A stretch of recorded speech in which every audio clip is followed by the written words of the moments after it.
जय हिंद। ये वीडियो आप लोगों के लिए वेरी वेरी मोस्ट इंपॉर्टेंट है। आज के वीडियो में आप लोगों को यहाँ पर बताने वाले हैं कि इस बच्चे ने कैसे कॉपी यहाँ पर लिखी विज्ञान की कि इसके यहाँ पर 70 में 68 नंबर आए हैं।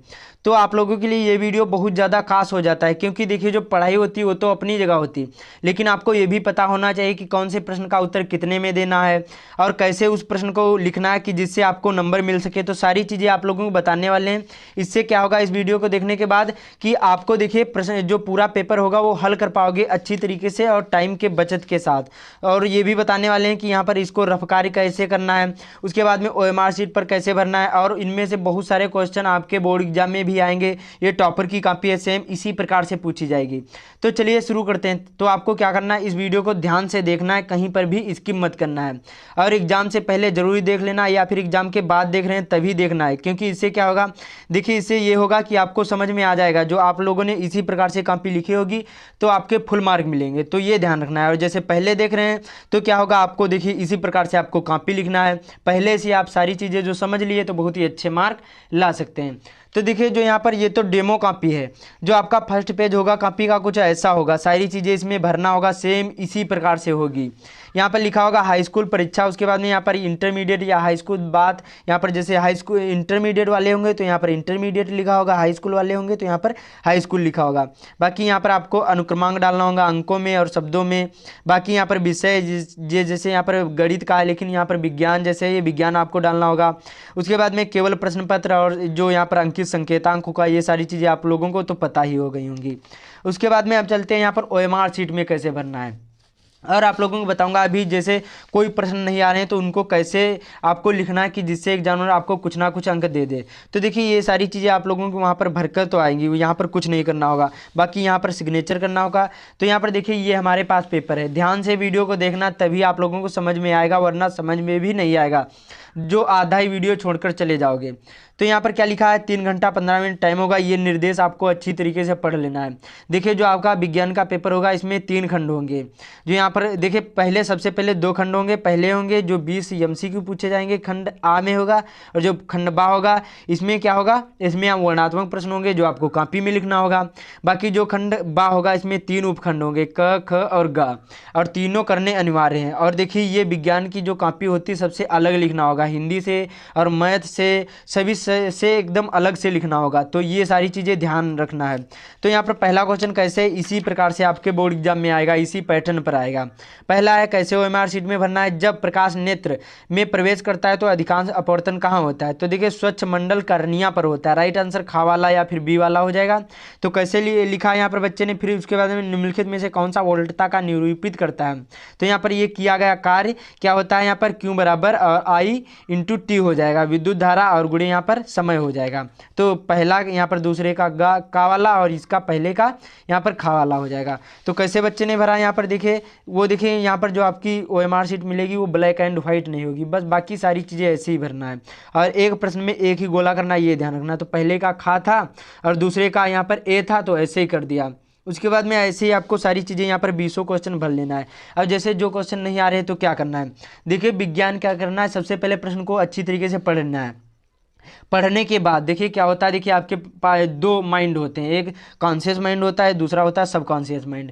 तो देखिए क्या होता है, देखिए बहुत सारे प्रश्न आपके जैसे याद किए पहले और वो भूल गए, आपको नहीं मालूम, लेकिन जब प्रश्न को पढ़ोगे तो क्या लगता है कि हमें ये क्वेश्चन आ रहा है। तो इससे क्या हो जाता है, जो आपको कहे, आपका दिल कहे कि ये क्वेश्चन जो पहले का, जैसे आपका दिल कहे कि ए वाला सही ए का वाला, तो ऐसे लगा देना है। उसके बाद में क्या करना है, जैसे कोई भी प्रश्न नहीं आ रहे हैं, 20 क्वेश्चन नहीं आ रहे हैं, तो क्या करना है, 10 क्वेश्चन ए करते जाना है और 10 क्वेश्चन बी भी करते जाना है। जब नहीं आ रहे हैं तो अपने हिसाब से लिख सकते हैं। देखिए जब नहीं लिखोगे तो नंबर एग्जामिनर नहीं देगा, और कुछ कर करे आओगे तो कुछ ना कुछ एग्जामिनर नंबर देगा। तो ये ध्यान रखना है आपको। इतना समझ में आया, तो बाकी ऐसे ही भर लेना। ये तो सारी चीज़ें आप लोगों को पता चल गया होगा। अब इसमें चलते हैं, यहाँ पर खंड बा होगा और इसमें क्या होगा, यहाँ पर देखिए इस प्रकार से क्वेश्चन पूछा जाएगा। ये यहाँ पर दूसरा पेपर था, यहाँ पर देखिए यहाँ पर ये दूसरे पेपर का जो यहाँ पर कॉपी ये दूसरे पेपर की है, ये आपको ध्यान रखना है। तो यहाँ पर देखिए इस प्रकार से खंड बा जो आपका पूछा जाएगा, इस प्रकार से क्वेश्चन पूछा जाएगा, सेम इसी पैटर्न पर आएगा, ये आपको ध्यान रखना है।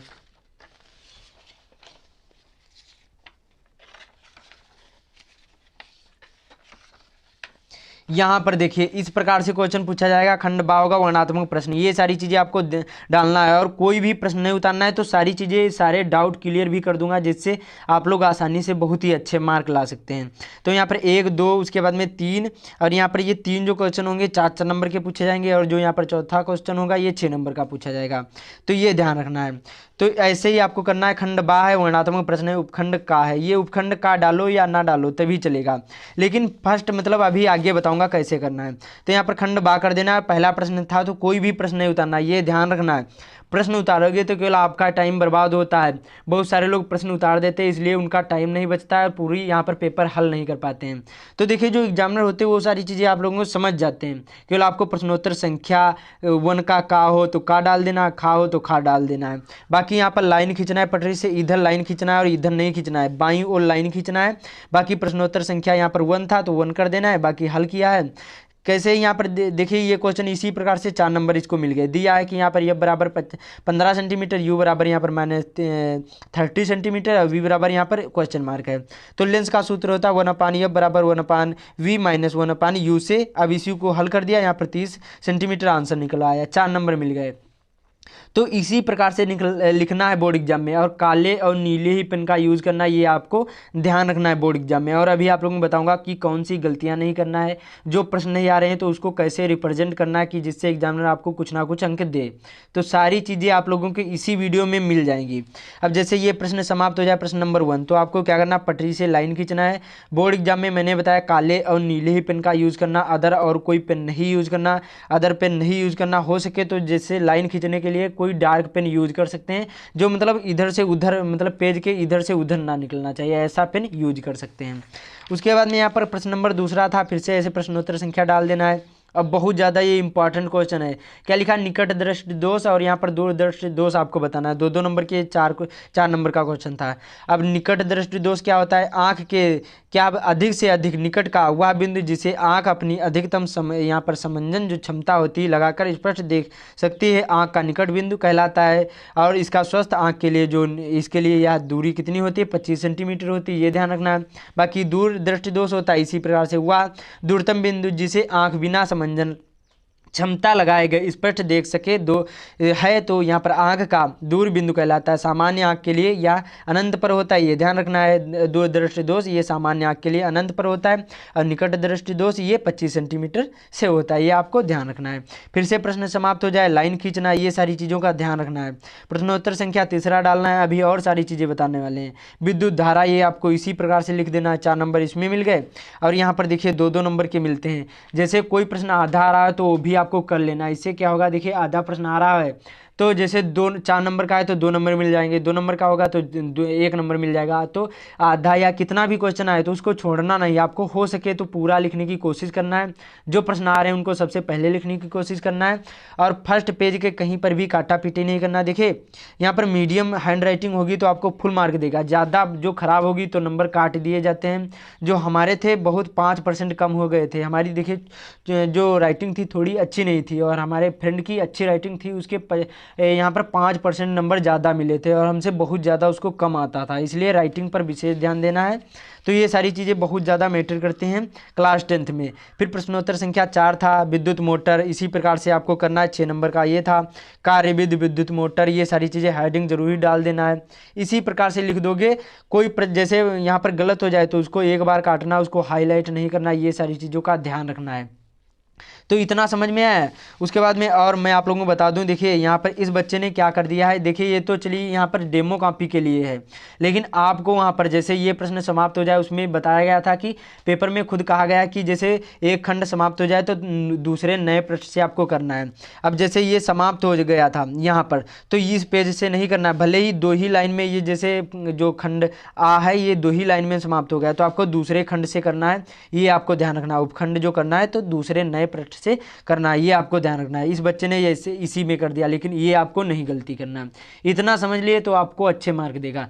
देखिए जिस प्रकार जो पेपर के हिसाब से आप लोग अच्छे से लिखोगे तो एग्जामिनर भी सोचेगा कि बच्चा पढ़ने में ब्रिलियंट है, और अच्छी भी नहीं लिखोगे तभी आप लोगों के अच्छे मार्क मिल जाएंगे। और ऐसे ही लिख दोगे तो एग्जामिनर सोचेगा बच्चा पढ़ने में अच्छा नहीं है, इसलिए ये सारी चीज़ों का ध्यान रखना है। अब प्रोपेनाल का यहाँ पर IUPAC नाम, यहाँ पर ये CH3 सिंगल बॉन्ड, यहाँ पर CHOH, फिर यहाँ पर बॉन्ड CH3 मेथेनल, यहाँ पर H CHO, उसके बाद में 2 यहाँ पर पेंटेन, उसके बाद में ये 4 नंबर के ये 4 क्वेश्चन मिल गए। उसी प्रकार यहाँ पर जो प्रश्नोत्तर संख्या 6 था, इसी प्रकार से 4 नंबर ये भी मेंडलीव की आवर्त सारणी फिर से यहाँ पर समाप्त हो जाए, फिर से लाइन खींचना है। फिर यहाँ पर संतुलित रासायनिक समीकरण ये भी पूछा जाता है। मैं आप लोगों को एक वीडियो जल्दी प्रोवाइड कर दूंगा कि ये जो संतुलित रासायनिक समीकरण होते हैं इनको कैसे हल करा जाता है, ये भी एक एक नंबर के पूछे गए थे। तो ये 6 क्वेश्चन थे, 6 नंबर के पूछे गए, तो ये सारी चीज़ों को आपको ध्यान रखना है, तभी आप लोग अच्छे मार्क ला सकते हैं। फिर से लाइन खींचना, ये सारी चीज़ों का ध्यान रखना। प्रश्नोत्तर संख्या 7 ऐसे डाल देना है। जो भी हो हेडिंग का विषय ध्यान रखना है, काले पेन से हेडिंग जरूरी डाल देना है। इससे क्या होगा, एग्जामिनर समझ में आ जाएगा कि बच्चे ने कौन से प्रश्न का उत्तर लिखा है। अब देखिए इस बच्चे ने यहाँ पर छोड़ दिया है, तो आपको भी छोड़ देना है। क्या करना है, जब कोई भी प्रश्न करना है, जैसे केमिस्ट्री हो गया है तब फिजिक्स कर रहे हैं तो उसको नए पृष्ठ से करना है। और यहाँ पर केमिस्ट्री समाप्त हो जाए तो, जैसे केमिस्ट्री समाप्त हो जाए तो यहाँ पर जब बायो करोगे तो उसमें क्या करना है, फिर से यहाँ पर नए पृष्ठ से आपको करना है, पृष्ठ से नए पेज से शुरू करना है। यहाँ से देखिए उपखंड गा डाल देना है। इसी प्रकार से प्रश्नोत्तर संख्या 8वां था कि इसमें पूछा गया था कि पाचक रस क्या होते हैं। इसमें देखिए पाचक रस जैसे लार होते हैं, जठर रस होता है, पित्त रस होता है, आंत्र रस होता है। तो यहाँ पर इसको 4 नंबर मिल गए। तो देखिए इसमें ये मैटर नहीं करता है कितने वर्ड में लिखना है। देखिए जिस प्रकार से क्वेश्चन हो आपको अच्छी तरीके से रिप्रेजेंट करना है, ये आपको ध्यान रखना है, तभी आप लोगों के अच्छे मार्क आएंगे। तो आपको इसी प्रकार से लिखना है बोर्ड एग्जाम में, और जो आप लोगों ने ऐसी लिखी होगी तो आप लोगों के बहुत ही अच्छे मार्क आएंगे।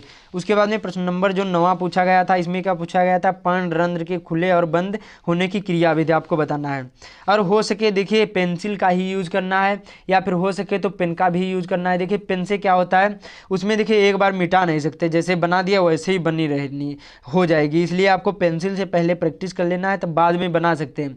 बाकी पेंसिल से भी कर दोगे तभी ये मिटेगा नहीं, मतलब ऐसी बढ़िया हाईलाइट जो पेंसिल ज़्यादा डार्क हो वो ले जाना है। तो इसी प्रकार से ये खुला रंध्र था और ये बंद रंध्र था। तो यहाँ पर ये 2 नंबर का था, 2 नंबर का, ये 4 नंबर इसको मिल गए हैं बायो में। और बायो में चित्र बहुत ज़्यादा पूछे जाते हैं, तो आपको चित्रों पर विशेष ध्यान देना है। फिर से प्रश्न समाप्त हो जाए, फिर से लाइन खींचना है। प्रश्नोत्तर संख्या 10वां डाल देना है। इसमें क्या पूछा गया था, वातावरण के कार्बन डाइऑक्साइड के स्तर को नियंत्रण करने के लिए निम्नलिखित उपाय बताइए। तो इसी प्रकार से बच्चे ने लिख दिया हेडिंग वाइज, और इसको यहाँ पर 4 नंबर मिल गए। अब ये क्या पूछा गया था, देखिए ये यहाँ पर पूछा गया था मानव के नर जनन तंत्र का सचित्र वर्णन। तो इसी प्रकार से आपको बनाना है। देखिए सिंपल सा बन जाएगा, तभी आप लोगों के अच्छे मार्क मिल जाएंगे। तो ये सारी चीज़ों का ध्यान रखना है। मैंने बताया कि फर्स्ट पेज में कहीं पर भी आपको काटा पीटी नहीं करना, हो सके तो कहीं पर भी कोशिश करें कि कहीं पर भी आपको काटा पीटी नहीं करना। अच्छे से शांत से लिखोगे, कोई भी प्रश्न नहीं उतारोगे, कम टाइम लगेगा और पूरा पेपर हल कर पाओगे, ये ध्यान रखना है। तो इसी प्रकार से चित्र बना लेना है, और इसमें भी इसको 6 नंबर मिल गए। तो आपको इसी प्रकार से बोर्ड एग्जाम में लिखना है। अब मैं आप लोगों को बता दे रहा हूँ कि जैसे कोई प्रश्न नहीं आ रहा तो उसको कैसे रिप्रेजेंट करना है। देखिए थोड़ा सा मैं आप लोगों को बता दूंगा, बाकी आप लोग इतने तो समझदार हैं। जैसे यहाँ पर पूछा गया कि कोई भी प्रश्न हो सकता है कि वातावरण में कार्बन डाइऑक्साइड के स्तर को नियंत्रण करने के लिए कुछ उपायों का सुझाव दीजिए, ये प्रश्न आ गया। तो वातावरण का मतलब होता है कि हमारे जो चारों तरफ वातावरण होता है, जैसे हवाएं चलती हैं, वायुमंडल होता है, ये सारी चीज़ें होती है। तो इससे संबंधित जो भी, उस प्रश्न से संबंधित जो भी आपको मालूम हो, क्या करना है आपको, सबसे पहले काले पेन से आपको प्रश्नोत्तर संख्या डालना है अच्छी तरीके से, ये ध्यान रखना है। जैसे प्रश्न नंबर यहाँ पर 10वां था, तो यहाँ पर अच्छी तरीके से ये ध्यान रखना है। ऊपर आपको एग्जामिनर को भनक नहीं लगनी चाहिए कि बच्चा पढ़ने में अच्छा नहीं है, तो प्रश्नोत्तर नंबर या संख्या डालकर 10 ऐसे कर देना है। अब यहाँ से आपको लिखना है पहले कि क्या करना है। पहले देखिए जो यहाँ पर लिखा है, जहाँ पर क्यों या क्या ये नहीं लिखा जाता है। नीले पेन से वातावरण में कार्बन डाइऑक्साइड स्तर का नियंत्रण करने के लिए कुछ उपाय, इस प्रकार से इसी को उतार देना है यहाँ पर। उतारने के बाद क्या करना है, जो भी आपको समझ में आए उससे संबंधित आपको लिख देना है। प्रश्न से संबंधित कुछ ना कुछ लिखोगे तो एग्जामिनर आपको नंबर देगा। बाकी प्रश्न से संबंधित ही आपको लिखने की कोशिश करना है, अलग नहीं लिखोगे। अलग लिखोगे ना ही आपको कोई गलत शब्द लिखना, ना ही गाली, ये सारी चीज़ों का ध्यान रखना है। बाकी इसी प्रकार से उस प्रश्न से संबंधित जो भी आ जाए वो लिख देना है, आपको फुल मार्क मिलेंगे। तो उम्मीद करता हूँ आप लोगों को सारी चीज़ें समझ में आ गई होंगी। ये टॉपर की कॉपी थी, डेमो कॉपी थी, ऐसी ही आपके बोर्ड एग्जाम में मिलेगी। बाकी फर्स्ट पेज मैंने बता दिया कैसा होगा, ओएमआर शीट मैंने बता दिया कैसा होगा, और ऐसे ही जो आप लोग लिखोगे तभी आप लोगों के फुल मार्क मिलेंगे। तो मिलते हैं अगले वीडियो में, और जो वीडियो अच्छा लगा हो तो लाइक कर देना, जो चैनल पर पहली बार आए चैनल को जरूर ही सब्सक्राइब कर लेना। तो मिलते हैं अगले वीडियो में, तब तक के लिए जय हिंद।